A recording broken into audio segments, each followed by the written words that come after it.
सर्वज्ञ की देशना ही है। आचार्यों ने कहा तत्काल बोधक गुरु के वचन होते हैं। जिनवाणी तो त्रैकालीन बोधक है, लेकिन गुरु के वचन तत्काल बोधक, उसी समय बोध को उत्पन्न कराने वाले। और एक दृष्टि से देखें तो जिनवाणी हमारे पास में उपलब्ध होती है, लेकिन गुरु हमेशा उपलब्ध नहीं होते। इसलिए युग में जब गुरु उपलब्ध हैं तो ही उनके वचन और वास्तव में बिना डॉक्टर के दवाई, डॉक्टर साहब कोई बीमारी हो जाए इन लोगों को तो इनको क्या आपके पास आने की जरूरत नहीं। ये सोचेंगे पिछले बार बीमार पड़े थे, मौसम खराब हुआ था तो पिछले बार बीमार पड़े थे तो अपन क्या करो, पिछला पर्चा रखा हुआ है, अभी कौन 100 रुपए फीस दे व्यर्थ में डॉक्टर को। फीस देने की जरूरत नहीं है अपने को। अब तो मनोज भाई पैसा बचाओ, क्या करें मिल तो अपन तो वही पर्चे से अपन दवाई ले लो, अपने काम चल जाएगा। और या फिर पिछली बार अपने को हो गई थी सर्दी, अभी बच्चे को हो गई तो डॉक्टर साहब वही तो दवाई है ना, उससे काम चल जाएगा। क्यों ऐसा करते हो जयेश? आयुर्वेद में तो साइड इफेक्ट नहीं होता, बोले ले लो कोई दिक्कत नहीं है ना। ज्यादा है तो आंवला रीठा क्या बोलते हैं त्रिफला बना दिया ले लो। तो समझना बात डॉक्टर की नहीं, बात औषधि की नहीं है, बात है जिनवाणी की। ये सर्वज्ञ के वचन परम औषधि है, लेकिन औषधि का सेवन कब, किस समय, कितनी मात्रा में करना है, कैसी अनुकूलता है मौसम की, कैसा आपका स्वास्थ्य है, आपकी उम्र, आपका ज्ञान आदि देखकर यहाँ वचन दिए जाते। इसलिए गुरु को वैद्य कहा और जिनवाणी को औषधि कहा। ये है परम औषधि, लेकिन बिना वैद्य के औषधि भी कभी कभी विपरीत हो जाती है। बिना वैद्य के मार्गदर्शन से औषधि ग्रहण की जाती है तो औषधि भी रिएक्शन हो जाता है कि नहीं होता? दवाई का भी अपने को रिएक्शन मालूम पड़ता है।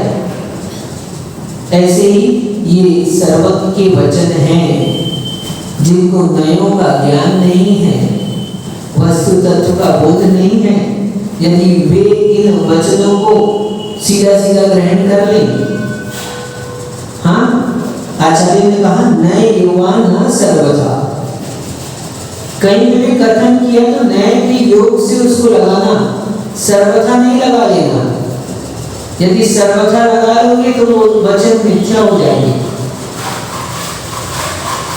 किस समय कहाँ किस विवक्षा से कहा जा रहा है ये समझना बहुत जरूरी है। तो भाव की विशुद्धि के लिए ये जिनेंद्र भगवान के परम वचन, जिनको हम प्रवचन कहते हैं, प्रकृष्ट वचन, यही औषधि है। और इस औषधि के द्वारा हमारा अंतःकरण पवित्र होता है। हम लोग चर्चा कर रहे थे उस अनंग सरा की, जो वियवान जंगल में अटवी में कितने वर्षों से, 3000 वर्षों से उस वियवान अटवी में जंगल में अकेले अपना जीवन यापन कर रहे थे। और उसने व्रत ले लिया कि अब हम 100 हाथ के आगे नहीं जाएंगे। तो हमने कल कहा था जैसे ही नियम लोगे परीक्षा होगी, जब तक नियम नहीं लिया तब तक परीक्षा नहीं होती है। स्कूल में एडमिशन कराया है तो परीक्षा तो देना पड़ेगा, और परीक्षा दोगे तब तो तुम अगली क्लास में जा पाओगे। तो उसने भी नियम लिया कि हम 100 हाथ के आगे नहीं जाएंगे, और तब यूं तो 3000 वर्ष तक कोई एक मनुष्य की गंध भी उसको नहीं सुनने में आई, कोई वहां उपस्थित नहीं हुआ। उसने सारे प्रयत्न कर लिए निकलने के, बाहर जाने के, लेकिन अटवी से बाहर, जंगल, घनघोर वियमान जंगल से बाहर नहीं निकल पाए। वो सेठ जी ने जब देखा कि ये तो चक्रवर्ती की पुत्री है और कहा कि चलो, तो उसने निषेध कर दिया। वो सेठ जी पहुंचे चक्रवर्ती के पास और चक्रवर्ती से कहा कि तुम्हारी कन्या जो तुम कई वर्षों से खोज रहे हो, वो उस घोर अटवी में अकेले उस बेमान जंगल में रह रही है। चक्रवर्ती अपने पुत्रों के साथ जब वहां पहुंचता है तो देखता है क्या, ये है कर्म की विचित्रता। जब पुण्य होता है तो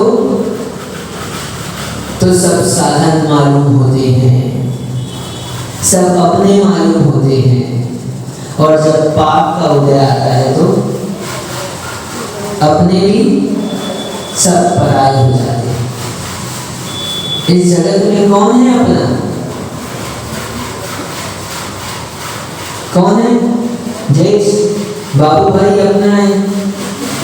हाँ हाँ, सीख गए बाबू, सही निहित है अपना। यदि कोई है तो सुनो कौन है? हाँ, अभी सही कह रहे, अभी तो तुमको पुण्य उदय चल रहा है, समझ लो। क्यों कह रहे हैं तुम्हारा पुण्य का उदय? क्योंकि तुमको ये बात याद आ गई कि धर्म अपना है, लेकिन जब पाप का उदय होता है तो ये भी जीव को समझ नहीं आता अपना क्या है।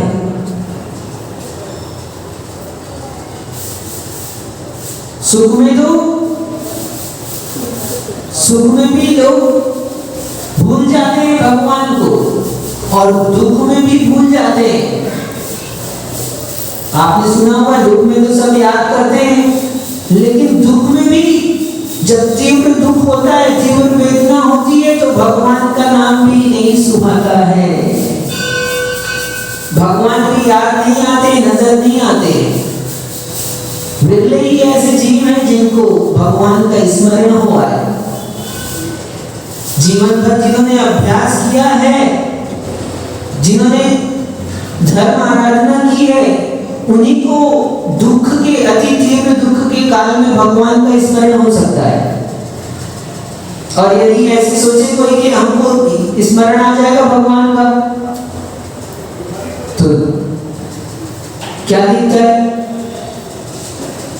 अनुभव से देखो, जब बीमार हो जाते हैं, बुखार हो जाती है, तो मंदिर जाने का मन होता है कि नहीं होता? हाँ कन्नू भाई, तब ऐसा नहीं लगता कि अरे क्या पता बचे कि नहीं बचे, अभिषेक कर लो भगवान की? नहीं होता ऐसा। तब तो क्या लगता है? तब तो यही दिखता है, शरीर ही दिखता है, बार बार ध्यान नहीं जाता है। कोई भी चीज जरा सा भी कष्ट हो तो पूरा ध्यान उसी तरफ जाता है। बात कर रहे हैं तो भी बार बार दृष्टि नहीं जाएगी। इसलिए तो देखने से पता चल जाता है व्यक्ति को कष्ट कहां पर है, कष्ट कहां पर है। तो उस अनंग सरा के जीव में। देखो विचित्रता कर्म की। चक्रवर्ती की पुत्री और वीरवान अटवी में पटक दिया ले जाकर घनघोर जंगल में। और अब कर्म का उदय जब ठीक हो रहा है, पुण्य का उदय सामने आ रहा है, क्योंकि किस समय कौन से कर्म का उदय आ जाए अध्यक्ष जी? अभी अपना पुण्य कर्म चल रहा है, हमको सुन रहे हैं, भगवान की देशना मिल रही है, भगवान के चरणों में है। अगले ही क्षण पता नहीं चले पाप का उदय आ गया। आप कहोगे कि कब कैसे आ गया उदय में, कैसे आ गया? तो इस संसार के समस्त प्राणी हमारे पास में बहुत सारे कर्म संग्रह कर रखे हुए हैं।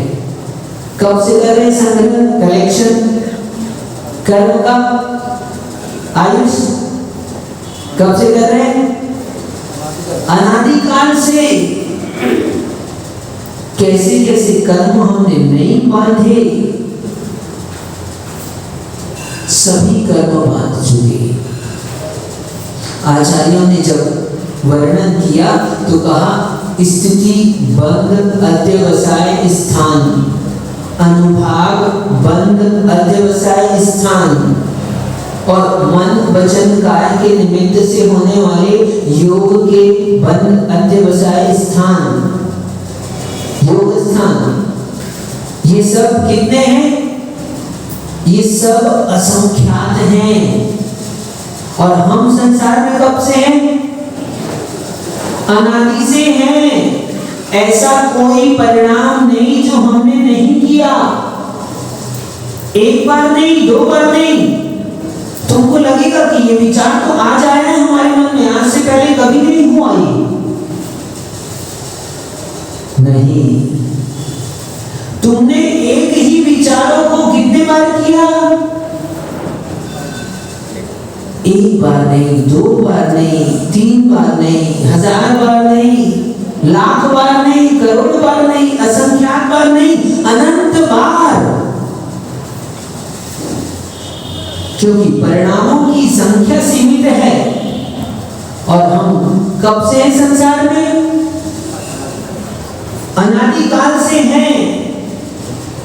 उस परिणामों की संख्या के हिसाब से काल देखोगे तो कितना हो गया? बहुत अधिक। तो वो सब रिपीट होंगे कि नहीं होंगे? नहीं आ रहा समझ। यदि आपके पास निश्चित सामग्री है, निश्चित मात्रा में सामग्री है, और वो सामग्री अपने को एक एक करके सबको देनी है। आपके पास मान लो 100 पेन रखा हुआ है आपके पास में, और वो 100 पेन आपको देना है। वापस दे देंगे सब, चिंता नहीं करना। और व्यक्ति कितने हैं अपने पास में? व्यक्ति है 1000, पेन है 100। वो 100 वापस दे देंगे, लेकिन इनको हम देते जाएं तो फिर बार बार नंबर आएगा कि नहीं आएगा? वो पेन बार बार उनके पास में पहुंचेगा कि नहीं पहुंचेगा? और एक व्यक्ति के पास में पहुंचा, 100 तक तो हो गया, उन्होंने जमा कर दिया, फिर तुम 100 आने देने लगे।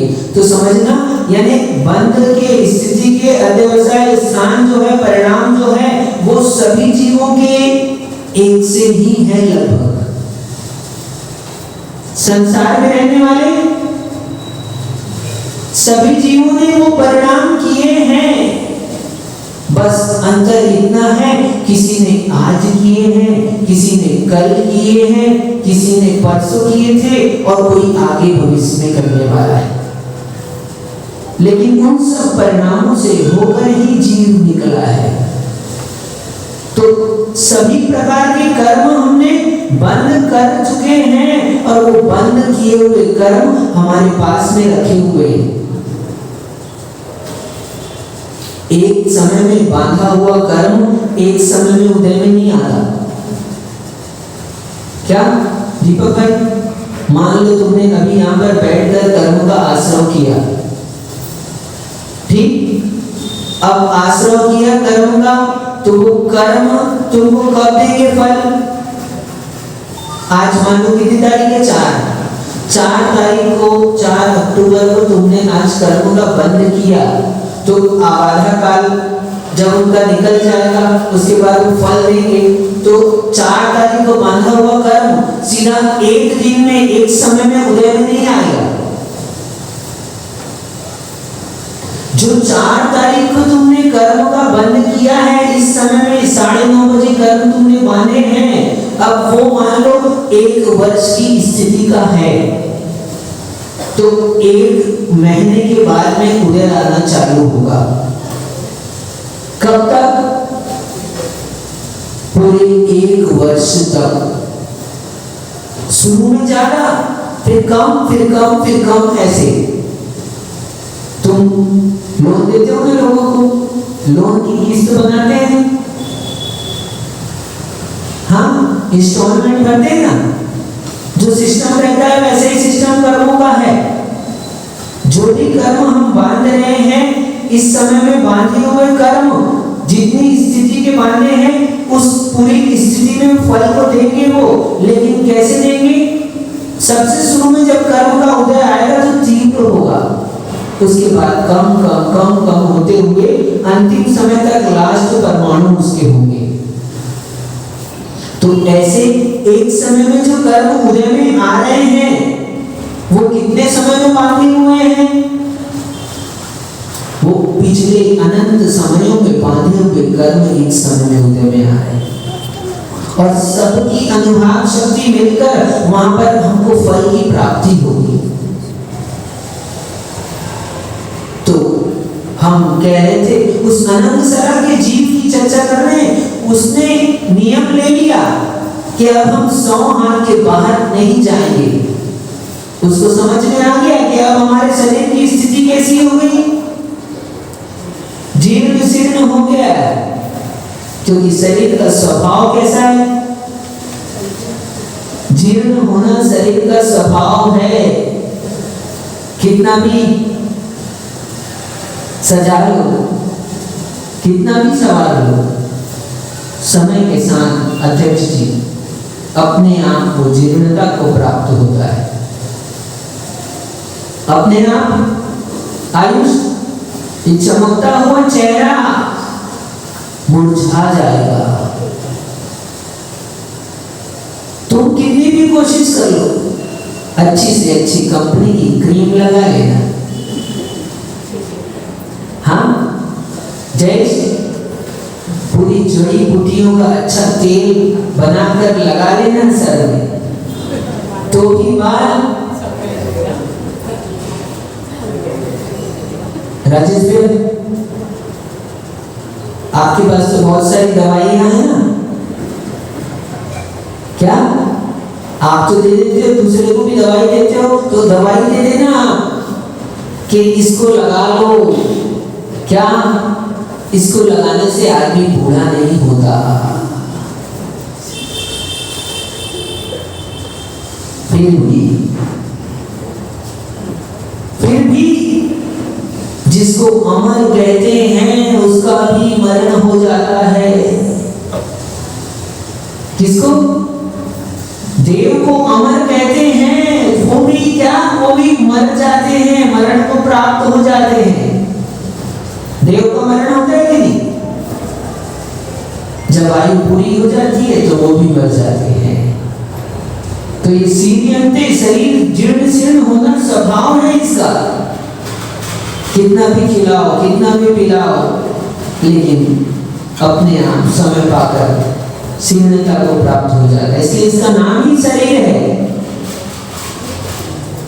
इसके व्युत्पत्ति अर्थ में कहते हैं सीरियंते इति शरीरः, जो शीर्णता है यानी नष्ट होता है। वो शरीर है। तो उसने देखा अपने शरीर की स्थिति कैसी हो गई, तो उसने नियम ले लिया कि 100 हाथ के बाहर नहीं जाएंगे। और जैसे नियम लिया तो वो चक्रवर्ती अपनी पुत्री को लेने के लिए पहुंच गया। पहले सेठ जी आए थे तो उसने मना कर दिया कि हम नहीं जाएंगे। क्यों? क्योंकि हमने नियम लिया है। हम होते तो क्या करते? सोचा आपने कल आदि कथा सुनी थी तो दिमाग थोड़ा लगाया नहीं उसमें, विचार नहीं किया कि कैसे कर्म का उदय आया, कैसे आया उदय? कहीं बाहर से नहीं आया कर्म का उदय। जो तुम्हारे सत्ता में रखे हुए थे वही उदय में आए हैं। यदि तुम्हारी सत्ता में नहीं होते तो, तुम्हारे पास नहीं होते तो किसी की भी ताकत नहीं थी कि उनका तुमको फल प्राप्त होता। गजुभिया अरिहंत भगवान है ना, उनके पास तो बहुत अनंत वीर्य है, अनंत शक्ति है, तो वो तो कर सकते हैं ना भला। वो भी उसी का भला कर सकते हैं जिसकी सत्ता में पुण्य है। यदि सत्ता में ही नहीं है तो तुम कितना भी प्रयास करो नहीं मिलने वाला। तो उस अनंत सरा के पिता जो चक्रवर्ती थे अपने पुत्रों के साथ, एक नहीं दो नहीं, कितने पुत्र? 22,000 पुत्रों के साथ उस अनंत सरा को लेने के लिए उस वीयमान जंगल में पहुंच गए। और देखा तो देखते ही उनकी आंखें खुली रह गई। क्यों? जिस अनंत सरा ने नियम ले लिया कि अब हम 100 हाथ के बाहर नहीं जाएंगे, और जैसे चक्रवर्ती ने देखा तो क्या देखा? तो आधी अनंत सरा अजगर के मुंह में और आधी अनंत सरा बाहर। जिस पुत्री को खोज रहा है 3000 वर्ष हो गए, चक्रवर्ती है, 6 खंड का अधिपति, इतना साम्राज्य, इतना धन, इतना वैभव, 22,000 पुत्र उसके साथ में, और लेने के लिए पहुंचे तो क्या देखते हैं?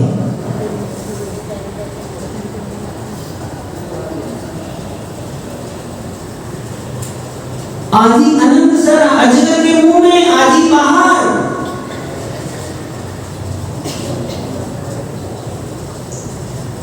आप क्या सोच रहे हैं मुझे नहीं पता, लेकिन मैं सोच रहा हूं कि क्या स्थिति होगी।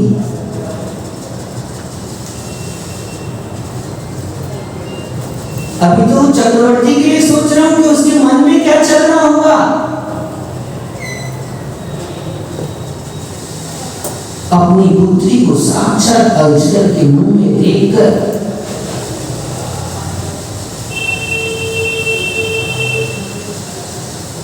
उसने निकाली अपनी तलवार, लेकिन अनंत सरा के मन में क्या चल रहा होगा सोचो। धर्म का प्रभाव देखना है। चर्चा चल रही है सहधर्म ने की अपनी। उस अनंत सरा ने अपने पिता को रोक दिया, बोले नहीं पिताजी, नहीं, भूल कर भी ये पाप मत करना,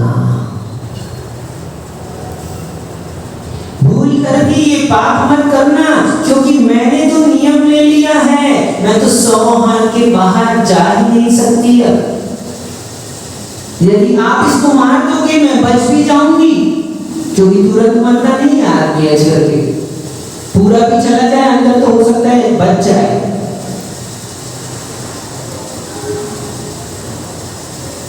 जबकि उसको पता था कि एकदम से तो कहीं नहीं होगी, उसको मालूम था कि अब ये अजगर मेरा भक्षण कर रहा है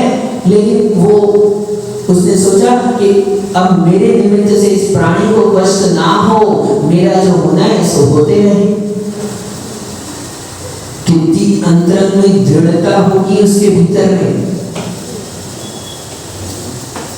धर्म के प्रति कितनी गहरी आस्था और कितना अधिक भेद विज्ञान।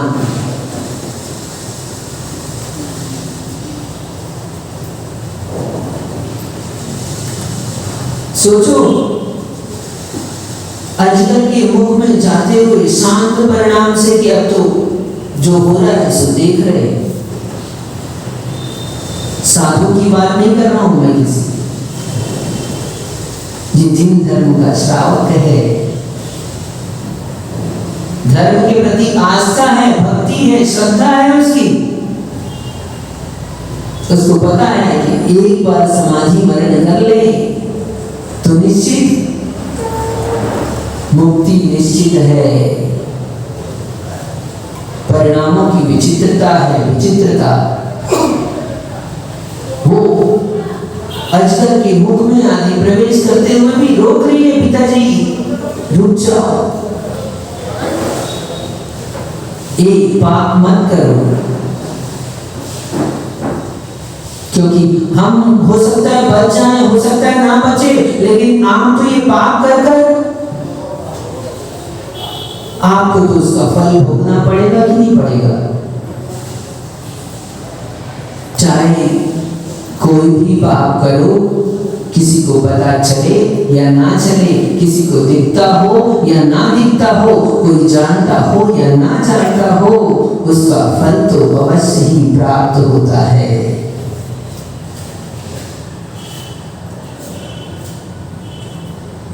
सारे लोग से बच सकते हो, जगत से बच सकते हो, लेकिन कर्मों से नहीं बच सकते, कर्मों से नहीं बच सकते। आचार्य कहते हैं, हाँ अमित भैया छुप कर गुटखा खा सकते हैं, छुप कर धूम्रपान कर सकते हैं, लेकिन तुम किसी को नहीं बताओगे, किसी को पता नहीं चलेगा, लेकिन दांत तुम्हारे बता देंगे, होंठ तुम्हारे बता देंगे। किसी से कहने जाना नहीं पड़ेगा। समय सब कुछ बता देता है। हम बताएं या ना बताएं, हम चाहें या ना चाहें, लेकिन समय सब कुछ बता देता है। इसलिए उस अनंतसरा ने रोक दिया कि पिताजी ऐसा पाप मत करना। उसने रोक दिया और उसके पिता के सामने ही सामने उस अजगर ने धीरे धीरे करके, देखो दिख रही अनंतसरा जाते हुए 22,000 भाई खड़े हैं आजू बाजू में, बचा लेते। चक्रवर्ती कितनी सामर्थ्य होगी, कितनी शक्ति होगी उसके पास में, बचा लेगा। लेकिन जब कर्म का उदय होता है तो कोई बचाने नहीं आता। सब देखते रहते हैं, खड़े होकर देख सकते हैं।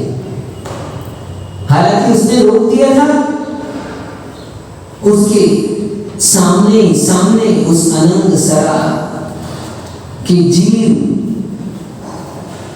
ने अपने प्राण छोड़ दिए,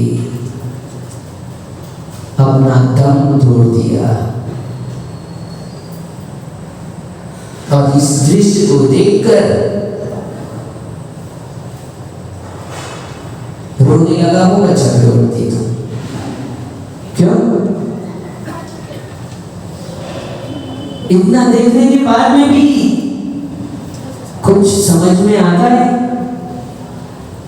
हमको सब कुछ दिखता है लेकिन हमको वैराग्य नहीं होता।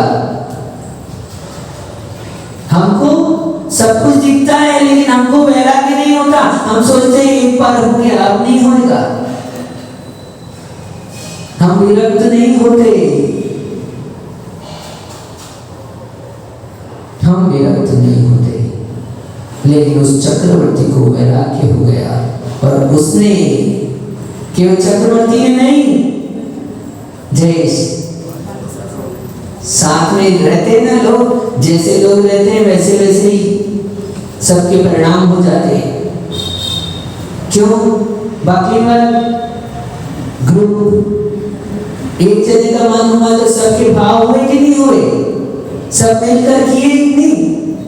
जैसे धर्म का काम एक साथ मिलकर कर रहे हो, जैसे थिएटर भी जाते हो कभी एक साथ मिलकर जाते हो, घूमने के लिए जाते हो एक साथ मिलकर जाते हो, तो सुनो भाई तुम दीक्षा ले लोगे तो साथ में बहुत सारे मिलेंगे तुम्हारे साथ। हमने कहते हैं आचार्य जी कहते हैं, आचार्य जी से के पास तो हम तो बाद में जुड़े हैं, आचार्य जी का पहला शिष्य तो यही है। लेकिन क्या बताएं, नियोग है ना? नियोग है ऐसा। ठीक है, अभी भी कुछ नहीं बिगड़ा। पहले लेते दीक्षा तो तुम अकेले लेते, अब तुम लोगे तो 4 लेंगे दीक्षा। 4 तो कम से कम ले सकते हैं। हाँ, और ज्यादा लेंगे तो पता नहीं मेरे को बाकी। हाँ, तो उस चक्रवर्ती के साथ में 22,000 पुत्रों ने भी दीक्षा ले ली।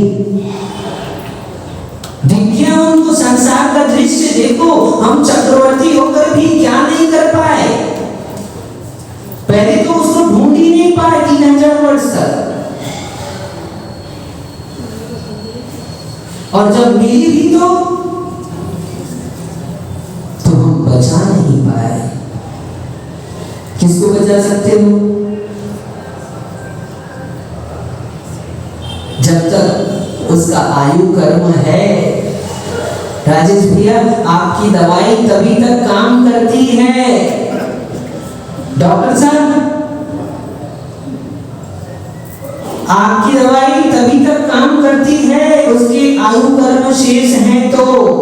यदि उसका आयु कर्म ही नष्ट हो रहा है तो तुम बहु मंत्र तंत्र होई मरते न बचावे कोई। कितनी भी माला फेर लेना बदल बदल कर। हाँ, छेड़ नहीं रहे, हम तो बता रहे हैं। सोचिए कि सोने की फेर लो, सोने की माला से ज्यादा 1000 गुना पुण्य मिलता है, तो सोने की माला से फेर लो। हाँ, हीरे की से फेर लेंगे तो बच जाएंगे। किसी से फेर लो। बोले महाराज आप तो बचा सकते हो, एक पीछे लगा देना बच जाए शायद हम। हाँ, नहीं, हम भी नहीं बचा सकते, कोई नहीं बचा सकता। जब काल आ जाता है तो अच्छे अच्छे भी नहीं बचा सकते। बड़ा से बड़ा डॉक्टर हो, मंत्रवादी हो, तंत्रवादी हो, वो भी नहीं बचा सकता। ऐसा ही हुआ। उस चक्रवर्ती को वैराग्य हो गया, उसने दीक्षा ले ली।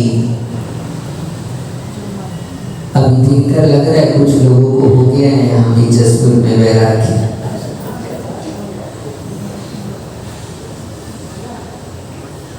क्यों? थोड़ा थोड़ा हो रहा है महाराज। अच्छा है, होता है। ऐसा नहीं कि आपको नहीं होता वैराग्य, आपको भी होता है, हर किसी को होता है। यहाँ बैठे सभी लोगों के जीवन में वैराग्य के क्षण आए होंगे। उनको ऐसा लगा होगा कि संसार असार है, लेकिन क्या करते हैं फिर हम? कोई भी परिणाम होता है थोड़ी देर का होता है, क्षण मात्र के लिए होता है।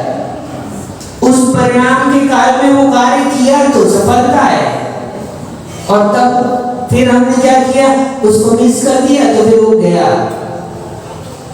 फिर ये पेड़ लगा है ना, पेड़ आनंद, देखो पीछे कितना आनंदित हो रहा है, वो पेड़ भी आनंदित हो रहा है ना। क्यों हो रहा है? उसमें रोज पानी डाल रहे हैं तो वो बढ़ता जा रहा है। जीने दिया क्या बढ़ रहा है पेड़। अब दो पेड़ हैं, एक में पानी डालोगे तो बढ़ेगा, दूसरे में नहीं डालोगे तो मुरझा जाएगा। दोनों साथ में, एक में डालेंगे तो दूसरा भी बढ़ जाए। तो ऐसे ही राग का पेड़ भी हम ही ने लगाया है, वैराग का बीज भी हम ही ने लगाया है, लेकिन हम तो पानी एक में डालते हैं, दूसरे की तरफ तो ध्यान देते ही नहीं है। एक बार दे दिया, 2 साल में एक बार भरा है, नमोस्तु। तो इतने से पानी से काम चलेगा क्या भाई? इतने से पानी से काम नहीं चलने वाला।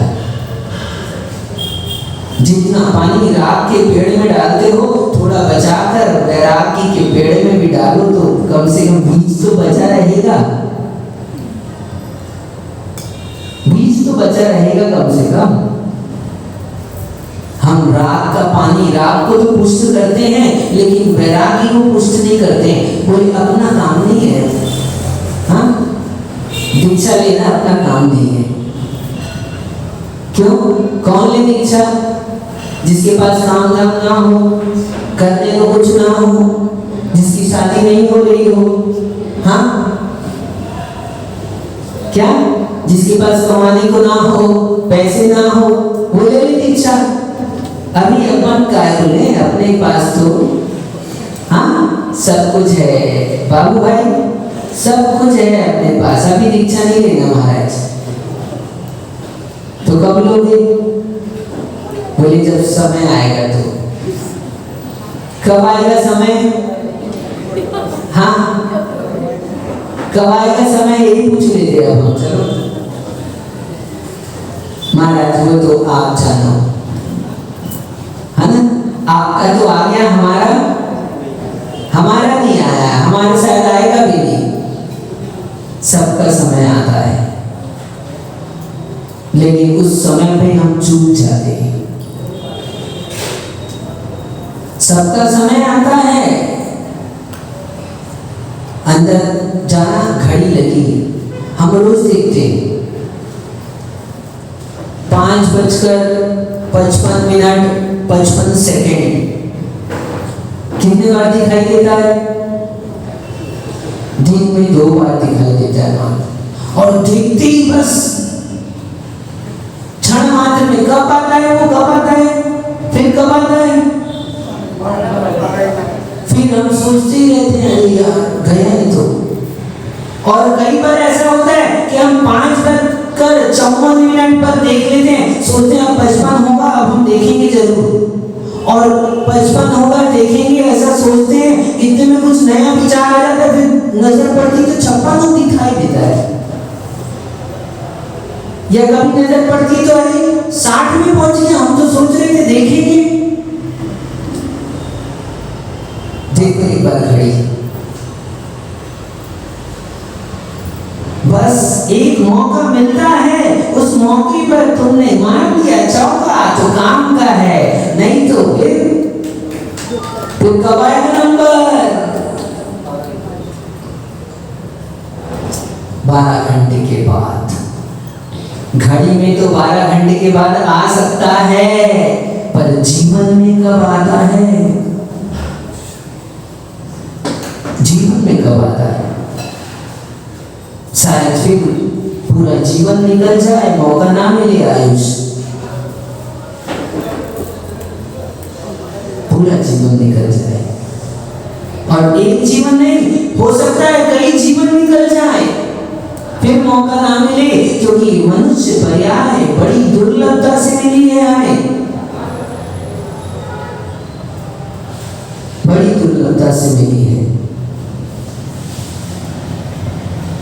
सुनो भाई, बाकरीवाल जी के जन्म ले लिया तुमने, ठीक, अब मान के चलो इस बार तो मिला होगा तुमको, अब तुम जन्म लेना चालू करो तो रायपुर के एक एक घर में तुम्हारा जन्म हो, ठीक?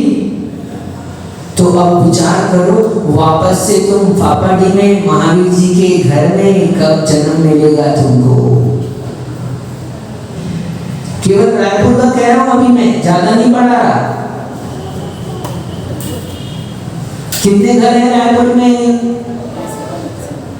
आप सोच लो तुम जितने हैं सोच लो। तो वन बाई वन एक जन्म मिला ना, फिर अगला जन्म पड़ोसी के यहाँ, अगला जन्म पार्टनर जी के यहाँ। हाँ क्यों? बाकी वाली स्ट्रीट जरूर नाम रखा है लेकिन सब है उसमें, चिंता मत करो तुम। जैसे तुम्हारे बाकी वाली स्ट्रीट है यहाँ पर भी पाटोदी में पूरा ग्रुप बना रखा है ऐसा। हाँ कब आएगा नंबर सोचो, यूट्यूब बहुत कम बता रहा हूँ मैं आपको, तब आपका नंबर आ भी जाए, लेकिन ये मनुष्य पर्याय का नंबर कब आएगा? इसलिए वो अनंग शरत हो गई। कहाँ गई? कहाँ गई? चल रही है सहधर्मिणी की कथा, और हमने कहा था नारी अपने सतीत्व की शक्ति से सुरक्षित हो तो जगत में उससे बढ़कर गौरवपूर्ण बात और क्या है। क्यों सुनाई ये कथा हमने? वो अनंत सरा का जीव मरण कर क्या बना? कुछ भी चीज बेकार नहीं जाती। जंगल में रही, वहां पर भगवान नहीं मिले, वहां महाराज नहीं मिले, वहां उपदेश नहीं मिला, वहां प्रवचन नहीं मिला। जसपुर वाले तो पुण्यात्मा है, बहुत मिल रहा है इनको प्रवचन 2 महीने 3 महीने से। हाँ मिल रहा है कि नहीं मिल रहा? मिल रहा है। उसको प्रवचन नहीं मिला था, उसको उपदेश नहीं मिला। वो तो पहले के जो उसके पिता के परिवार में, पिता के घर में स्वाध्याय होता था, उस स्वाध्याय का प्रभाव था उसके जीवन में। उसके घर में सामूहिक स्वाध्याय होता था, वो बैठ के सुना करती थी, तो उस स्वाध्याय का प्रभाव था, उसको धर्म के प्रति श्रद्धा थी। इसलिए घर में डाइनिंग टेबल बना रखी ना, तो ऐसे एक चौकी और लगा लो जहाँ डाइनिंग टेबल में बैठकर सामूहिक भोजन करते हो, तो किसी एक समय में सब जने सामूहिक बैठकर स्वाध्याय कर लिया करो। बेकार नहीं जाएगा। आज सुना हुआ मुझे मालूम है, आज कोई दीक्षा नहीं लेने वाला है यहाँ पर, आज किसी को वैराग्य नहीं हो रहा यहाँ साथे। लेकिन मुझे विश्वास है ये प्रवचन बेकार जाने वाला नहीं है, क्योंकि जिनेंद्र भगवान की देशना बेकार नहीं जाती, बेकार नहीं जाती। कल्याण तो होता है, आज नहीं हुआ कल होगा, कल नहीं हुआ परसों होगा, होगा जरूर, और जब भी होगा इसी से होगा, दूसरे कोई साधन से नहीं होगा। उसने जो तपस्या की, उसने जो त्याग किया, वो बेकार नहीं गया। वो अनंत सरा का जीव भी कौन बना? वो विशल्या बनी। कौन? विशल्या बनी। विशल्या कौन है? विशल्या जिसके स्नान किए हुए जल से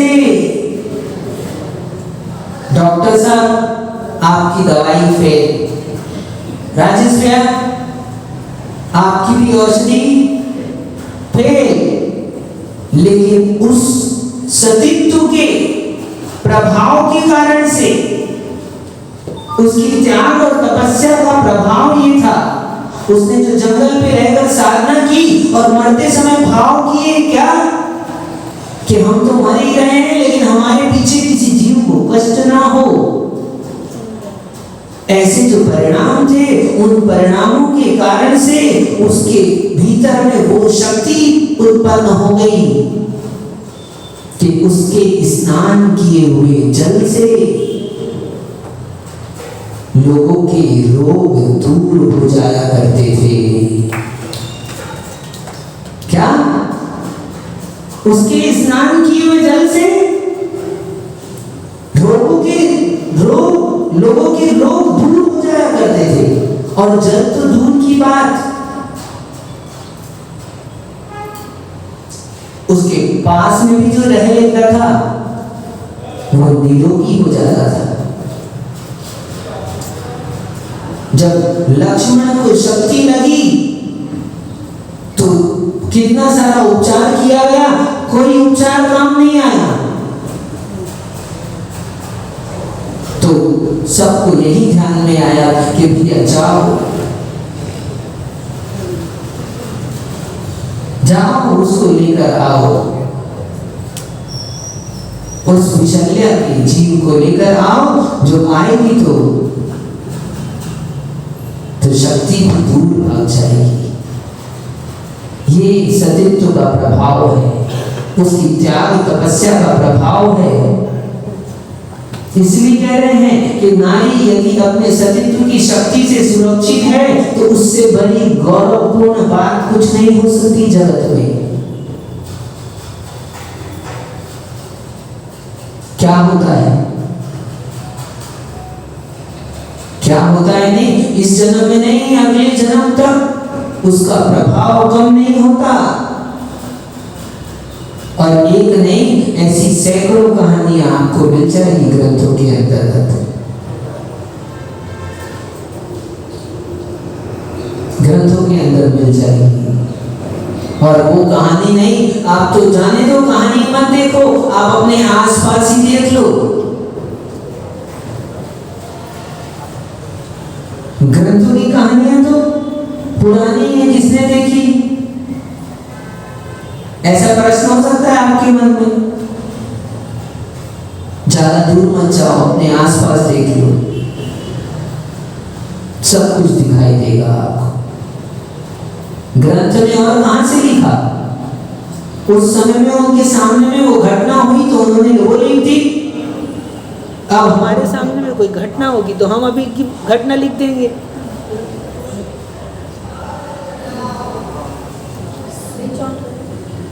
वो भी कह रहा है महाराज घड़ी देख लो, टाइम हो गया है। तो समझना चाहिए अपने को बात को। यहाँ चल रहा है ग्रंथ कुरल काव्य, और इसमें आचार्य भगवंत तिरुवल्लाचार्य स्वामी सहधर्मिणी की कथा कर रहे हैं कि सहधर्मिणी हो तो कैसी हो, सोनू कैसी हो, ये बता रहे हैं। 10 पॉइंट दिया है। बैटरी खत्म। हाँ, चिंता नहीं करो, ऐसा होते रहता है।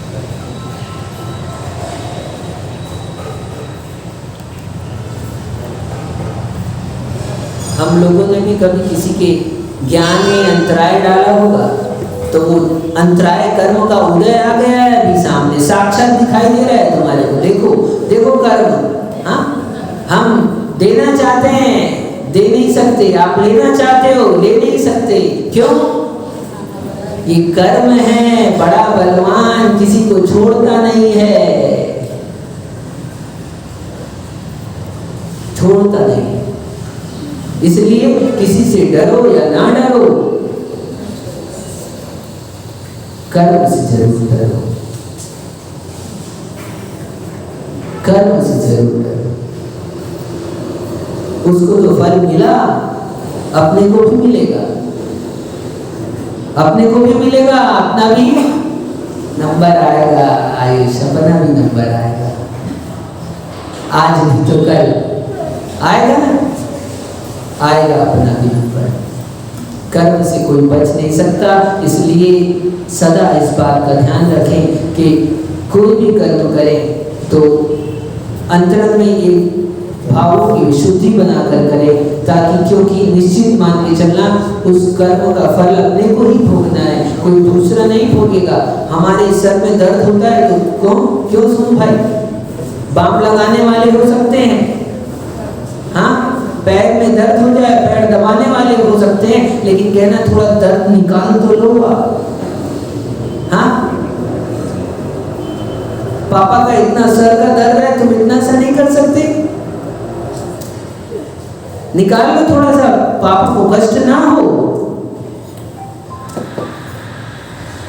नहीं कर सकते, सोच सकते हैं लेकिन कर नहीं सकते, क्योंकि सबका आनंद अपने पास है, सबका आनंद अपने पास है। हम सोच सकते हैं लेकिन कष्ट को दूर नहीं कर सकते। लेकिन ऐसा मत करना कि सोचना ही बंद कर दो कि अरे अब जब दूर होता ही नहीं तो पड़े रहो डले रहो, हाँ। बोले महाराज ने बता दिया है, मन में आ गया तो कह देता हूँ, हमने तो आदि सुन के चले जाओ, फिर मेरे ऊपर आएगा नाम सब, हाँ। बोले महाराज ने कह दिया हम दूसरे के कष्ट ले नहीं सकते, तो आप पड़े रहो बिस्तर में। वो कह रहा है अरे राम हो थोड़ा बाम तो दे दो, तुम कह देंगे यार लोग प्रवचन नहीं सुना था जसपुर में, हाँ, महाराज ने क्या कहा था, बोले कुछ नहीं होता। अरे ऐसा नहीं, जब अपने कर्म अपने को फल मिलने लगे तब अपन को ऐसा सोचना है, दूसरे को फल मिले तब ऐसा नहीं सोचना। दूसरे को कष्ट में देखो तो वहां तो कोशिश करना कि इसके कष्ट कैसे दूर करने हैं हम, ऐसा विचार करना। और अपने को कष्ट आ जाए तो सोचना कोई नहीं भी कष्ट दूर करने वाला मिले हमें, तो क्या सोचना कि भैया अपने कर्म का उदय है। जब ऐसा सोचोगे तो अंतरंग में शांति मिलेगी, अंतरंग में शीतलता मिलेगी, सुख मिलेगा, और यही धर्म है।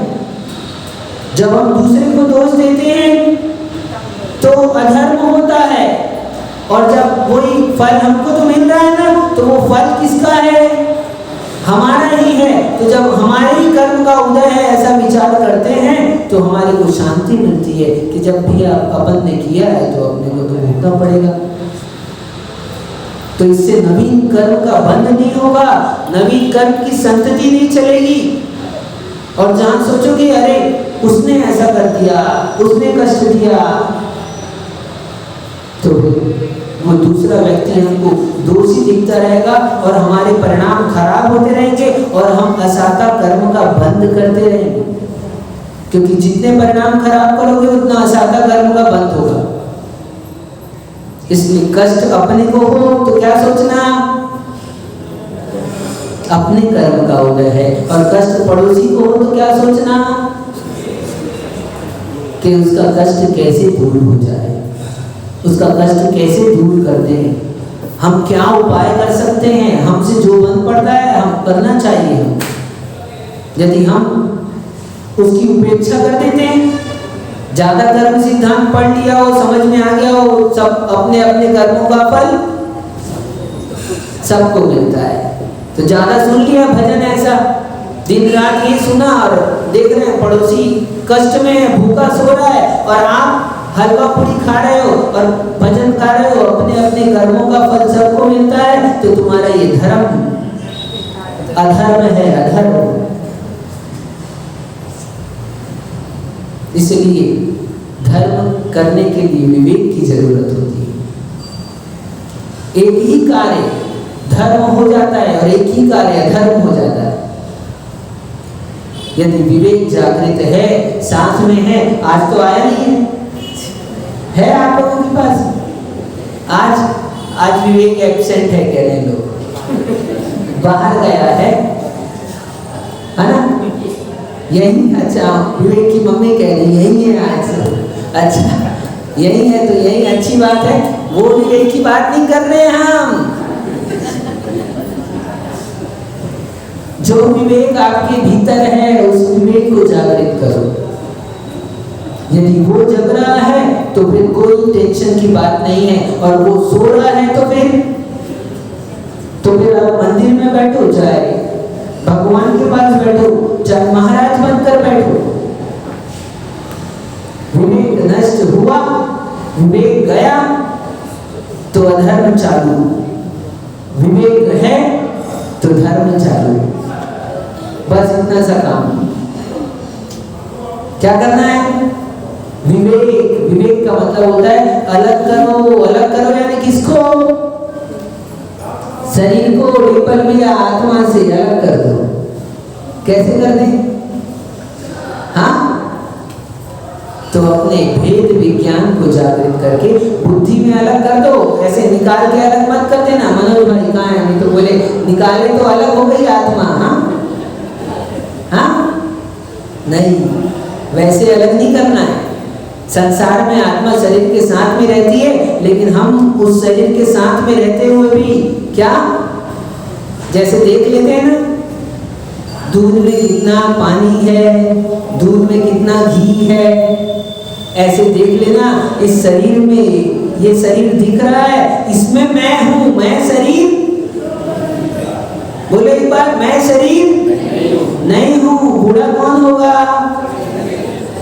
शरीर। मैं बूढ़ा नहीं होता। कौन मरेगा? तो अब ऐसा सोचते सोचते जाना। ठीक, जाओ, समय हो गया। कल पूरा हो गया? अच्छा, नहीं, हमको तो जाना है महाराज। आज आशीर्वाद दे देना। ठीक है, फिर मौका मिलेगा तो आएंगे। ठीक है, जब भी आओ अच्छे से आना और अच्छे से जाना। आशीर्वाद है सबको। घर जाओ। कहाँ? घर, अपने घर जाओ। अब बहुत बड़ा बात है, बाद में बताएंगे, है ना? सब अपने घर जाएं ऐसी मंगल भावनाओं के साथ। जय बोले परम पूज्य आचार्य गौतम ऋषि साधु जी महाराज।